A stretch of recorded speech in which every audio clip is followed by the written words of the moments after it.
Bhubharati portal ని రేవంత్ అన్న open చేస్తుండు. ఇప్పటి సంధి మన భూమి మనదే అన్నట్టు. అవుమలా హాయిగా గుండెలపై చెయ్యేసుకొని ఉండొచ్చు. ఆ సన్నాసి కేసీఆర్ గాడు ధరణి పోర్టల్ పెట్టి పబ్లిక్ జీవితాలతోటి ఎట్లా ఆడుకున్నాడు. ఇక ఈ భూమి నీది కాదనంగానే ఎంతమంది గుండె ఆగి చచ్చారో ఎరికెనా? అవుమల్లా గందికే భూభారతి పోర్టల్ తెత్తుర్రు. కొత్తగా రిజిస్ట్రేషన్లు చేయాలనన్నా అమ్మాలనన్నా ఈయన్నే చేయాలన్నట్టు. ఇక గా కొడుకులు చేసిన తప్పుడు పనులని సరిదిద్దేటందుకే దినాలు గడిచిపోతుండే. అవుమల్లా ఇప్పుడు ఈ భూభారతి పోర్టల్ 100 ఏళ్లు ఉండేటట్టు చేస్తుండ్రు. ఇంకెవ్వడు దీని జోలికి వచ్చేదేలే.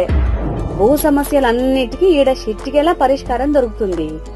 అవుమల్లా ఏ భూమి కొనొచ్చు, ఏ భూమి కొనకూడదు, ఏ భూమి గవర్నమెంట్ది, ఇక పూర్తి వివరాలన్నీ పురాగా ఈ పోర్టల్లోనే ఉంటాయట.